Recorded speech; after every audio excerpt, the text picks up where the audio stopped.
Bonsoir à tous, bienvenue dans votre émission, votre projet pour la Réunion. Alors, la question est Tanadoula. Bonsoir Nathalie Firmini. Bonsoir Jasmine. Tanadoula. Alors, Thanos, c'est ça, Thanos? Thanatos. Thanatos. C'est le dieu de la mort. Voilà. Et vous êtes Tanadoula. Oui. Ça veut dire? Ça veut dire que j'aide les personnes qui sont en fin de vie, j'accompagne la mort en fait. Les doulas, ce sont celles qui accompagnent les personnes qui mettent au monde un enfant. Donc, c'est les accompagnantes de la vie. Et moi, je suis accompagnante de la fin de vie et de la mort. Facilitatrice de transition. Ça veut dire que pendant toute notre existence, de notre naissance à notre mort, on va vivre des deuils, des pertes. Et c'est des transitions qu'on a à traverser. Donc, c'est Thich Nhat Hanh qui dit « Si on n'apprend pas à vivre les pertes, on va souffrir longtemps et jusqu'à notre mort. » Voilà. Alors, pourquoi je commence là-dessus? C'est quel regard nous avons de la mort, de ce passage. D'ailleurs, il y a un film qui s'appelle Le Passage. C'est avec Alain Delon. Et sur une chanson que je retrouve, Francis Lalanne. On se retrouvera. Les gens n'ont pas la même conception de la mort. Et je pense très fort aux Libanais, aux Israéliens, aux gens qui sont dans la bande de Gaza. Je pense aux gens qui sont en guerre. Pour eux, la mort, c'est quelque chose de quotidien. Ça peut arriver à n'importe quel moment. Mm-hmm. Quel regard on a sur la mort? J'en parle beaucoup avec les gens qui sont autour de moi et comme l'amour, comme le bonheur, c'est quelque chose qui est propre à chacun. Et je pense que chacun le définit, le traduit en fonction de son passé, de son présent, de tout ce qui l'anime et l'habite et de tout ce qu'il subit, quoi. Alors la transition est là parce que vous allez prendre la main, la mort dans la société, le regard de la société sur les individus.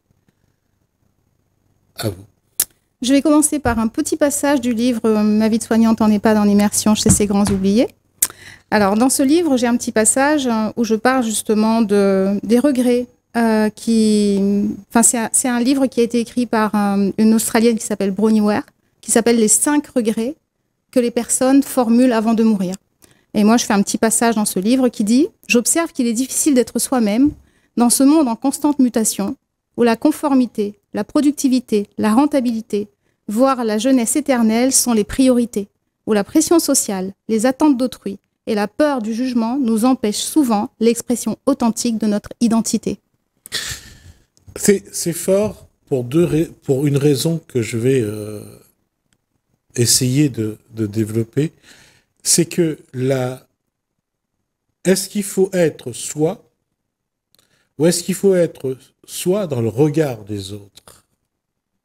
Vaste question. Oui. Pourquoi? Parce que lorsque les autres nous entourent et que les autres nous disent « Ah, il y a ça que vous avez dit, il y a ça que vous avez dit. Je trouve que vous avez un très beau ensemble, c'est magnifique. » Et toujours dans cette posture-là, l'autre nous façonne. C'est dans mes accompagnements en EHPAD, j'avais une mamie, je lui fais un petit clin d'œil, que j'ai accompagnée jusqu'à son dernier souffle, qui parlait souvent de sa manière d'être. Ça l'agaçait de devoir prendre une posture aux yeux des gens parce qu'elle venait d'un milieu très modeste, très bourgeois, justement. Du coup, il y avait une manière de s'asseoir, une manière de se positionner, etc. Et cette dame était totalement effacée. Je lui rends un petit hommage dans ce livre. Et elle m'a dit un jour, j'aimerais bien pouvoir péter tranquille. Non, cette phrase-là, j'ai déjà entendue. Donc voilà. Et là, elle explique qu'en vieillissant, c'est s'enlever des couches de regard des autres, mais c'est pas son regard à elle, en fait. C'est comment elle voudrait être perçue par le regard des autres. Voilà. Et c'est ça, c'est le combat. Est-ce que c'est dans le regard de l'autre qu'on doit se voir et évoluer, ou est-ce que c'est dans ce qu'on est soi qu'on doit exister?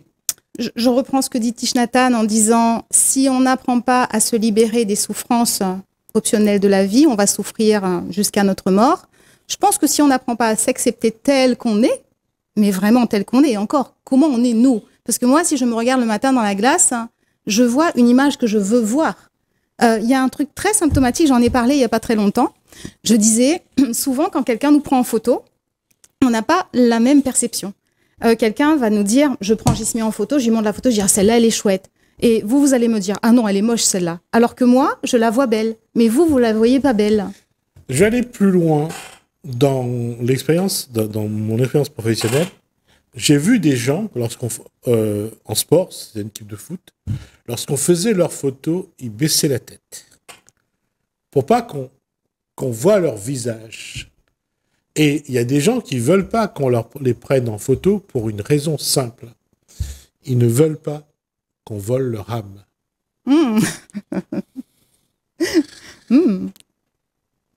Là, ça me laisse sans voix. Là. Voilà. Et c'est pour ça que quand... Je dis ça exprès parce que nous sommes sur une terre aujourd'hui où nous sommes 8 milliards d'individus aussi différents des uns des autres. Et que chacun a sa façon d'être. La question aujourd'hui, elle est simple. Qui je suis et comment je dois être? Et je dois être moi ou je dois être moi par rapport à l'ensemble? Oui, c'est exactement le petit passage que je viens de dire en disant, il me semble qu'on est dans une société qui nous modèle, mais en attendant ce qu'on disait la dernière fois dans la dernière émission, on a peut-être notre responsabilité à faire ce qu'on fait comme on le fait. Même si on nous impose quelque part de faire des choses, on a quand même notre libre choix d'y aller ou pas. Oui, mais il y a, par rapport à ce que je pourrais dire, là, il y a un élément fondamental. Il y a un élément de la vie qui est la mort. Et la mort, au moment où la mort, on sent que la mort arrive, on sait que la mort est là, ça a son influence, ça a son impact sur l'individu. Il y a celui qui va dire, je vais essayer de vivre comme si c'est mon dernier jour sur Terre. Il y a ceux qui disent, moi je vais vivre encore des années, je vais prendre mon temps pour le faire. On voit l'impact qu'il y a. Et pour quelqu'un qui est dans ce métier, quand un enfant, un nouveau-né meurt, c'est pas le nouveau-né dont il faut s'occuper. Ah, c'est ce qui reste. Oui. C'est surtout les parents. Et la blessure restera à jamais béante. C'est ce que je dis. Quand quelqu'un dit il faut faire son deuil ou il y a un délai pour faire son deuil, moi je dis souvent aux personnes qui ont perdu un être cher, on va parler d'un être cher, tant que l'être cher ne reviendra pas, votre souffrance sera là. Voilà. Oui. Donc un deuil ne se fait pas. Il se vit, il s'estompe avec le temps, parce qu'il faut observer que nos grands-parents avant nous, nos enfants, depuis qu'on est, on vit des pertes. Hein. On perd des amis, on perd un animal, voilà. Et plus on avance dans le temps, ça veut dire qu'on les dépasse, ces deuils. Mais parfois, il y a des choses qui restent encore en nous et qui ne sont pas réparées. Et c'est OK. Après, encore une fois, je reprends ce que dit Thich Nhat Hanh en disant, si vous n'apprenez pas à vous libérer des souffrances optionnelles de la vie, vous allez souffrir longtemps, jusqu'à votre mort.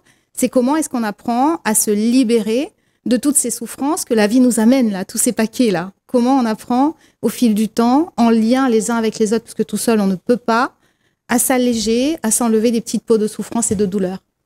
Alors, la mort, pour beaucoup d'entre nous, est quelque chose c'est une inconnue. C'est quelque chose qu'on ne connaît pas et c'est quelque chose qu'on ne connaîtra sans doute jamais de son vivant. Mais il y en a qui résument la mort à « c'est l'âme qui décide ». C'est l'âme qui décide si on doit vivre ou mourir. Et un nouveau-né qui meurt, c'est son âme qui a décidé que cette vie-là, elle le connaît déjà, elle n'a pas envie de l'expérimenter. Donc, elle préfère que l'enfant naît et meurt tout de suite parce que cette vie-là, elle n'en veut pas. J'ai dit Comment expliquer ça au plus grand nombre? Je pense que c'est difficile parce que la perte, l'être humain n'accepte pas la perte. Tout ce qu'il possède, il a envie de le garder jusqu'à la fin. J'ai exprimé à quelqu'un qui m'est cher un jour qui a perdu un enfant en lui disant, tu vois cette petite, arrivée dans cette famille avec tout le chaos qu'il y avait là, elle s'est peut-être dit, milieu par islam, ça va. Ouais, exactement. Ouais.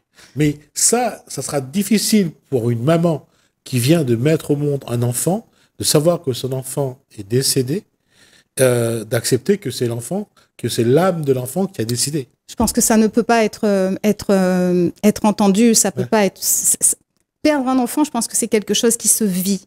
Et ça ne peut pas bien se vivre parce que un enfant, pour une femme qui conçoit un enfant, c'est quelque chose qui grandit dans vos entrailles jusqu'à ce que vous le mettiez au monde.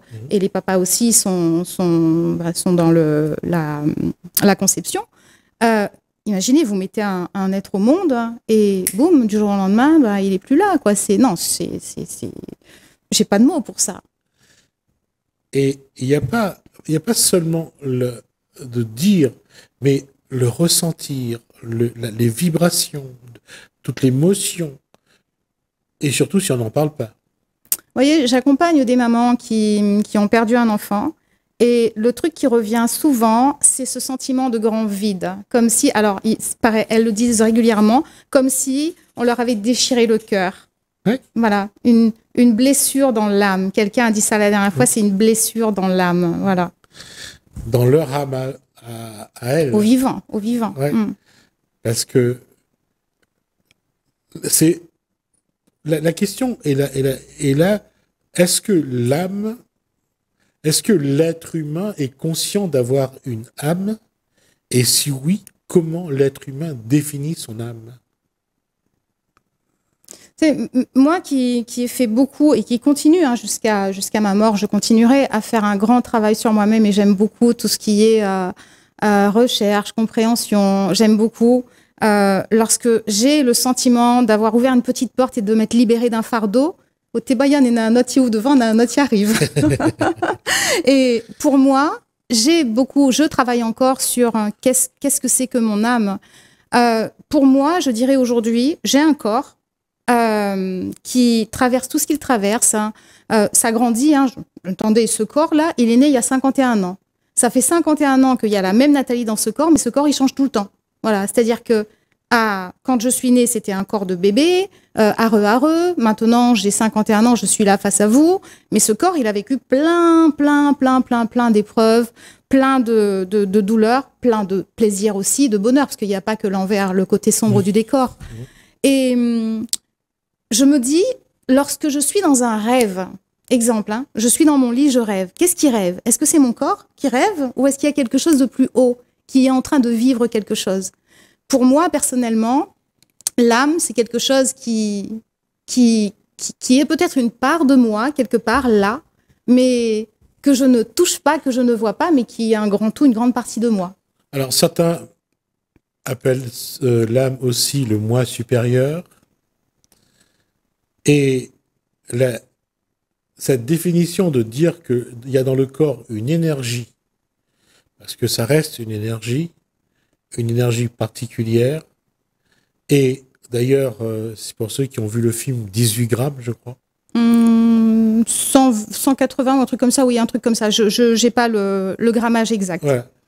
C'est le poids que le corps perd à la mort.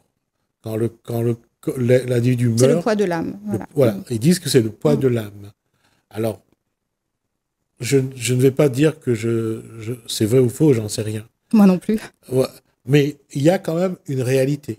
C'est quand l'individu meurt, son corps perd 18 grammes à peu près.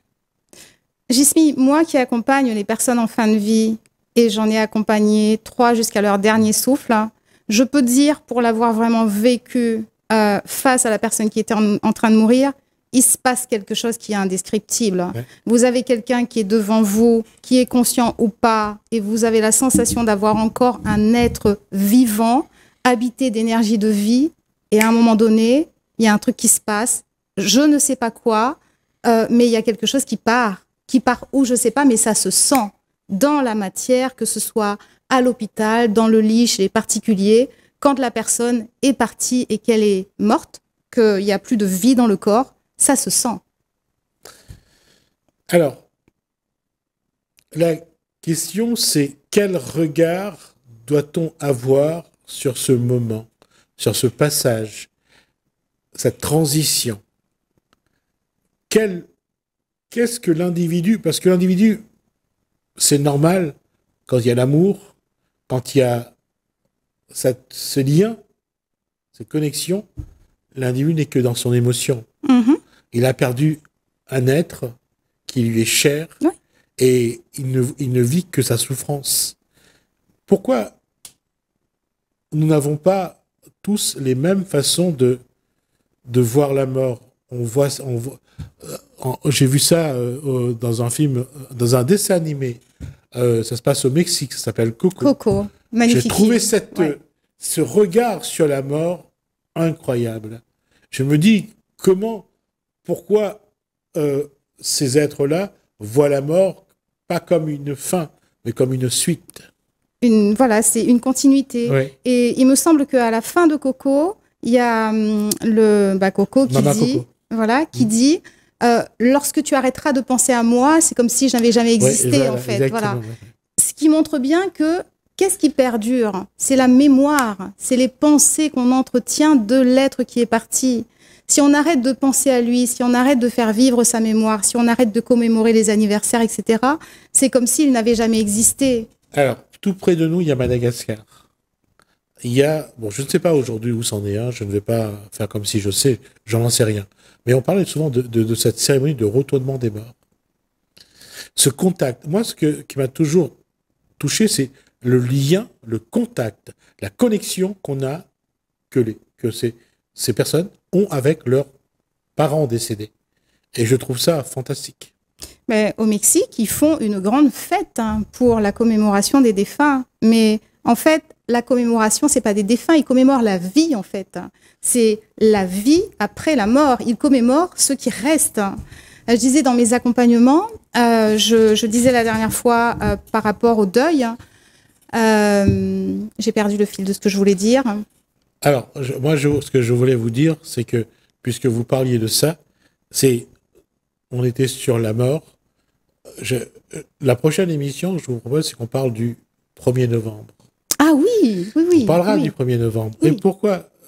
Parce que la réunionnaise ou le réunionnais, en fonction de ses origines, n'a pas la même relation avec la défunte ou le défunt. Les commémorations, les rites, oui. Et ça, je crois que ça va être un sujet qu'on pourra aller jusqu'à la fin du mois d'octobre. Impeccable, oui, oui. J'ai retrouvé ce que je voulais dire. Je voulais dire dans mes accompagnements au deuil, parfois, j'observe des familles qui se divisent parce qu'un papa ou une maman qui viennent de perdre un enfant, ils ne sont pas sur le même chemin, en fait. Non. Voilà. Parce que l'un reproche à l'autre ce qui s'est passé. Absolument. Et je disais, il faut juste observer que la personne, le papa, par exemple, il voudrait retrouver la maman comme elle était avant la perte de l'enfant. Oui. Et la maman voudrait retrouver le papa comme il était avant la perte de l'enfant. Mais comme tous les deux ont perdu un enfant, ni l'un ni l'autre ne pourront plus jamais être les mêmes. Et dans la cellule qui compose la famille, ils ne pourront plus jamais être les mêmes. La question est toujours, pour moi, c'est d'essayer de comprendre. On essaye de comprendre pourquoi c'est arrivé et comment c'est arrivé.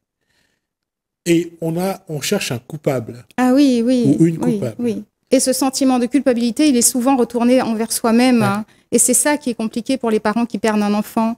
Parce qu'ils ont le sentiment d'avoir, je vais dire un gros mot, d'avoir merdé quelque part, de ne pas avoir pris soin de ce petit être comme il faut. Et c'est pour ça que, et même chez les personnes âgées, aujourd'hui, à La Réunion, on sent que nous avons un sentiment de culpabilité parce que nous, Réunionnais, nous sommes en train d'abandonner nos gramounes dans les EHPAD, dans des structures. Chez elles, dans leur maison. Voilà. Dans leur maison. Oui, oui, oui. Et ça, c'est quelque chose qui nous pèse. Mm-hmm. Et ce que je ne comprends pas, c'est pourquoi nous ne sommes pas conscients que nous commettons une erreur à ce niveau-là. Je pense que la conscience, on l'a. Mais ceux qui ont cette conscience-là, préfèrent ne pas la voir. Vous voyez, c'est comme je dis, on met l'éléphant sous le tapis. parce que c'est plus facile. Ce que je disais il n'y a pas très longtemps, c'est que dans une famille où on a par exemple 4 frères et sœurs, il y a souvent une personne qui se dédie, qui se dévoue, qui se fatigue, qui s'épuise à être là pour s'occuper de papa, maman, et les autres sont moins présents.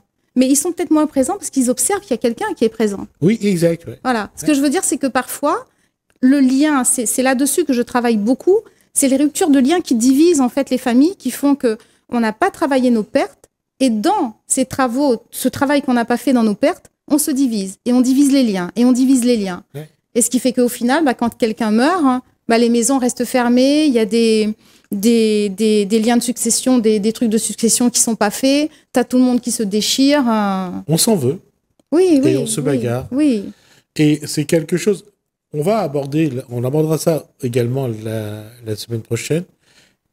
Comment la Réunionnaise, le Réunionnais ou le Réunionnais ou la Réunionnaise, comment on doit évoluer dans cette évolution de la société pour que on garde ces liens, parce que je pense que quelque part c'est quelque chose qui nous fait mal, parce qu'on a rompu tous nos liens avec nos Gramoun.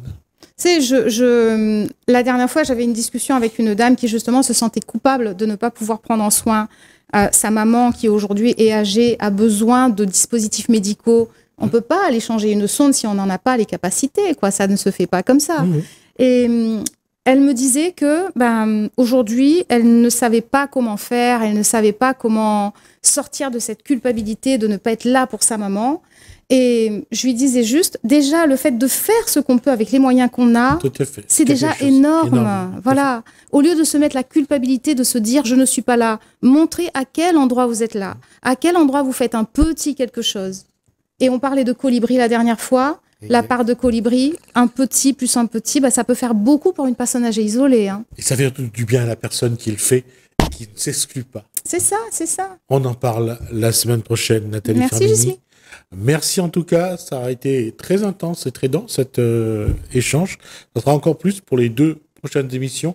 On va parler de nos morts à La Réunion et de notre tradition avec nos morts. Et comme on est plusieurs communautés qui forment cette société réunionnaise, on va voir que parfois il y a un syncrétisme très fort au niveau de La Réunion. Merci, Nathalie Fermini. Merci à vous de nous avoir suivis. Merci à François, je vous dis à bientôt.